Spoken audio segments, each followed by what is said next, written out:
Baiklah, Assalamualaikum warahmatullahi wabarakatuh. Waalaikumsalam Waalaikumsalam warahmatullahi wabarakatuh. warahmatullahi wabarakatuh.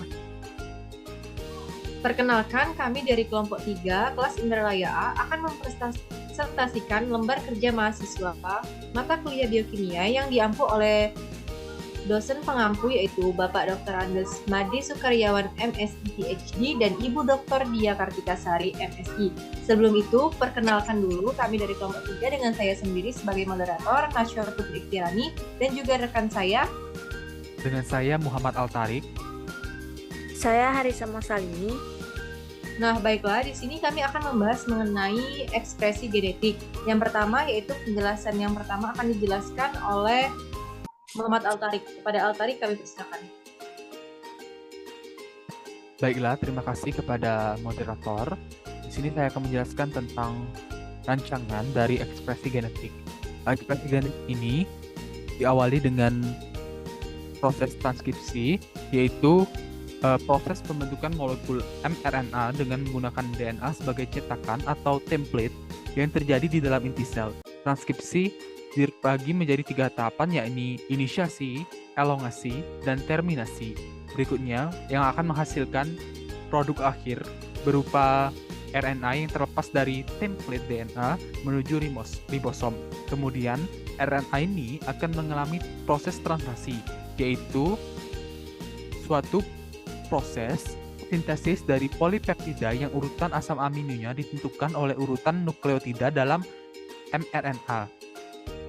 Dengan kata lain, translasi merupakan proses penerjemahan urutan nukleotida molekul mRNA yang ada dalam rangkaian asam amino yang menyusun suatu polipeptida atau protein, yang juga terdiri dari 3 tahapan, yaitu inisiasi, elongasi, dan terminasi, yang kemudian akan membentuk suatu kodon-kodon yang kemudian dikodekan menjadi asam amino, lalu membentuk polipeptida yang terakhir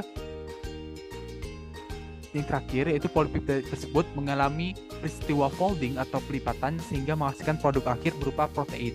Adapun alat dan bahannya yaitu template DNA, non-template, RNA, mRNA, tRNA, dan dRNA, RNA polimerase, situs peptidil, peptidil tRNA, aminoasil tRNA, situs aminoasil, kodon mulai dan kodon berhenti, antikodon, GTP, asam amino, enzim aminoasil, tRNA sintetesa, smartphone, dan literatur. Baiklah, saya kembalikan kepada moderator. Baiklah, terima kasih kepada Muhammad Al-Tarik. Selanjutnya yaitu mengenai poin A akan dijelaskan oleh Harisa Maksalini. Kepada Harisa kami persilakan.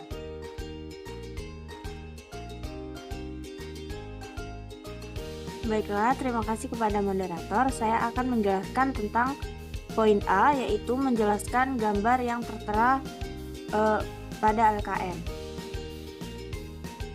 Pada gambar tersebut dapat dilihat segala aktivitas sel itu diatur oleh inti sel atau nukleus. Nah, sementara itu di dalam nukleus tergantung substansi genetik yang terdapat dalam kromosom. Zat penyusun kromosom disebut sebagai kromatin, yaitu jalinan benang-benang halus di dalam plasma inti. Kromosom merupakan pembawa gen yang terdapat di dalam inti sel atau nukleus. Kromosom diserap dari bahasa Yunani yaitu krom yang berarti warna dan soma yang berarti badan. Kromosom terdiri dari DNA, RNA, dan protein. Setiap organisme memiliki macam kromosom yaitu 2.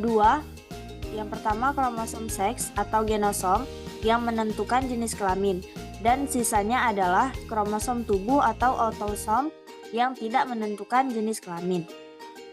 Baiklah, saya kembalikan kepada moderator. Baiklah, terima kasih kepada Harisa. Untuk poin selanjutnya yaitu bagian B akan dijelaskan oleh saya sendiri.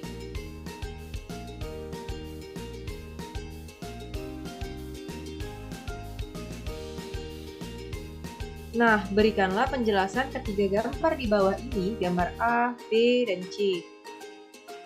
Baiklah, yang untuk gambar A adalah elongasi atau pemanjangan untai RNA. Satu untaian DNA, untaian cetakan, bertindak sebagai cetakan untuk digunakan oleh enzim RNA polimerase. Sambil membaca cetakan ini, RNA polimerase membentuk molekul RNA keluar dari nukleotida, membuat sebuah rantai yang tumbuh dari 5 ke 3. RNA transkripsi membawa informasi yang sama dari untaian DNA anti-template atau coding. RNA mulai terbentuk dari NR polimerase, menambahkan nukleotida ke ujung 3 pada RNA yang sedang tumbuh. Perkiraan nukleotida RNA selalu dari arah 5 ke 3. Basa nitrogen pada RNA yang dibentuk merupakan komplementer terhadap basa nitrogen untai DNA sense yang terbuka, kecuali A pada DNA untuk cetakan U pada RNA. Basa nitrogen T dan DNA untuk cetakan A pada RNA, G pada DNA untuk cetakan C pada RNA, dan C pada DNA ditranskripsi. Triplet basa nitrogen ATG pada DNA akan menyediakan cetakan untuk UAC dalam molekul RNA. Baiklah, untuk gambar yang B merupakan proses dari elongasi translasi yang mana pada proses ini asam-asam amino ditambahkan satu persatu pada asam amino pertama, yaitu ada pengenalan kodon mRNA di tempat A dari ribosom, bentuk ikatan hidrogen dengan antikodon tRNA yang baru masuk membawa asam amino. Yang kedua, pembentukan ikatan peptida. Molekul RNA dari subunit besar berfungsi sebagai enzim yang mengkatalisis pembentukan peptida dengan menggabungkan polipeptida dari tempat P ke asam amino yang baru datang di tempat A. Yang ketiga yaitu translokasi tRNA di tempat A yang sudah terikat pada polipeptida yang sedang tumbuh ditranslokasi ke tempat P. Saat tRNA berpindah tempat, antikodonnya tetap berikatan dengan hidrogen pada kodon mRNA. mRNA ikut bergerak dan membawa kodon berikutnya untuk ditransisi di tempat A. tRNA kosong yang tadinya berada di tempat P bergerak ke tempat E lalu keluar dari ribosom.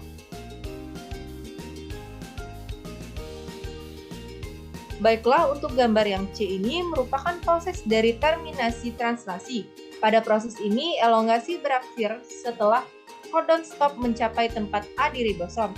Triple basa nitrogen kodon stop yaitu UAA, UAG, dan UJA yang berfungsi sebagai sinyal untuk menghentikan translasi dan tidak mengkode asam amino.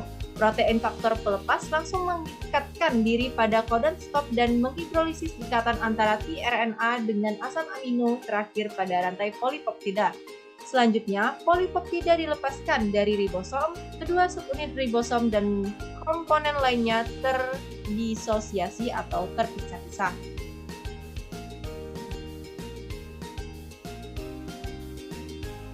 Baiklah, untuk yang selanjutnya akan dijelaskan oleh Muhammad Al-Tariq. Kepada Tariq kami persilakan.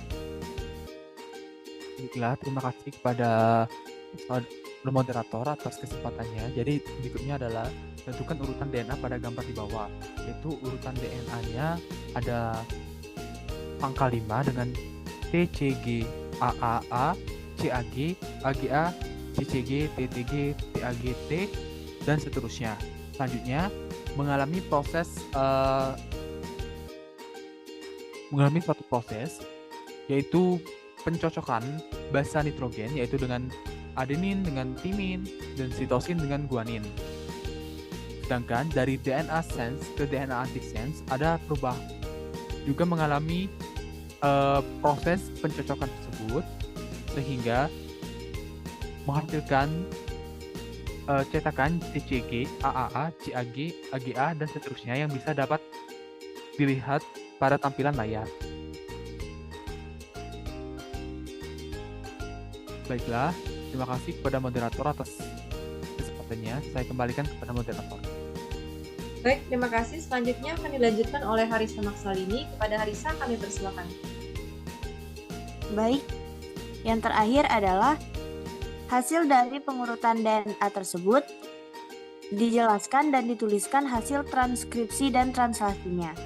Yang pertama yaitu bagian transkripsi itu menghasilkan kode asam amino sebagai berikut AGC, UUU, GUC, dan seterusnya seperti yang dapat dilihat pada tampilan layar.